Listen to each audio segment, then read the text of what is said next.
এবার আমরা 4-এর প্রবলেমটা দেখে নেব। বলছে ত্রিভুজ PQR এর কোণ PQR সমান 30 ডিগ্রি, PRQ সমান 75 ডিগ্রি এবং QR বাহুটা হচ্ছে 8 সেমি।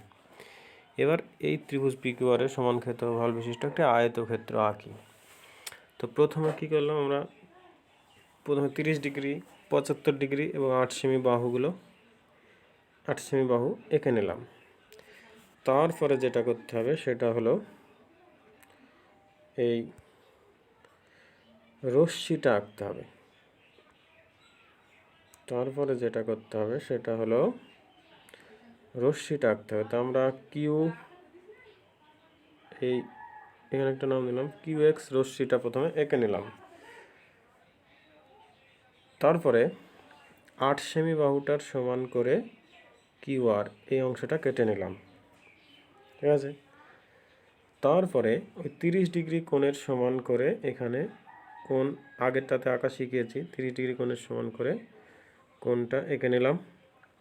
তারপরে এই বিন্দুতে 75 ডিগ্রি কোণের সমান করে কোণটা এঁকে নিলাম। এরা যে বিন্দুতে ছেদ করলো দুই রশ্মি, তাদের সেই বিন্দুটার নাম দিয়ে দিলাম P বিন্দু। এইবার P বিন্দু দিয়ে ভূমির সমান্তরাল আঁকতে হবে। তাহলে কি করলাম, কিভাবে আঁকবো, QR এর সমান করব, করে P বিন্দুতে বসিয়ে এখানে একটা চাপ নেব। কার সমান করে, ভালো করে লক্ষ্য করো, QR এর সমান করে।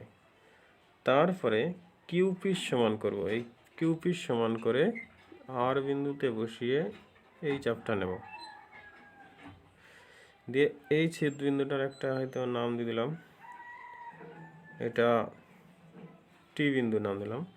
T বিন্দুর সঙ্গে P বিন্দু যুক্ত করে উভয় দিকে বর্ধিত করব, তাহলে সমান্তরাল সরলরেখা হয়ে গেল। এবার বলেছে একটা আয়তক্ষেত্র আঁকতে, তাহলে D বিন্দুতেই কোণ আঁকতে হচ্ছিল। তো আয়তক্ষেত্রের প্রত্যেকটি কোণ আমরা জানি 90 ডিগ্রি, তাহলে D বিন্দুতে অ্যাকচুয়ালি 90 ডিগ্রি কোণ আঁকার দরকার। কিন্তু এখানে দেখো আমরা কি করেছি, D বিন্দুটা কীভাবে পেয়েছি, QR বাহুকে সমদ্বিখণ্ডিত করে। Q বিন্দুতে কাটা বসে এদিকে চাপ নিয়েছি, এদিকে চাপ নিয়েছি, R বিন্দুতে বসে এদিক চাপ নিয়েছি, এদিক নিয়েছি।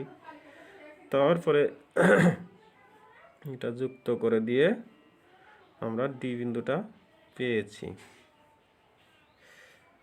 D বিন্দু যেহেতু ওইভাবে পেয়েছি, তার মানে লম্ব সমদ্বিখণ্ডক এঁকেছি, তার মানে এই D বিন্দুতে 90 ডিগ্রি কোণ করেই আছে এই সমদ্বিখণ্ডকটা। তাহলে আমাকে নতুন করে 90 ডিগ্রি কোণ আঁকতে হবে না। তাহলে এই যে সমদ্বিখণ্ডকটাকে এবার বর্ধিত করব, সেটা ওই যে সমান্তরাল সরলরেখাকে একটা বিন্দুতে ছেদ করেছে, সেটার নাম দিয়ে দিলাম EF। এইবার D বিন্দু থেকে DR এর সমান করে E বিন্দুতে বসিয়ে EF অংশ কেটে নিলাম। কার সমান করে, DR এর সমান করে E বিন্দুতে বসিয়ে EF অংশ কেটে নিলাম। তারপরে RF যুক্ত করে দেওয়া হলো। তাহলে যে চতুর্ভুজটা তৈরি হলো, এই যে চতুর্ভুজ, এটাই হচ্ছে তোমার আয়তক্ষেত্র, ত্রিভুজ PQR এর সমান ক্ষেত্রফল বিশিষ্ট আয়তক্ষেত্র।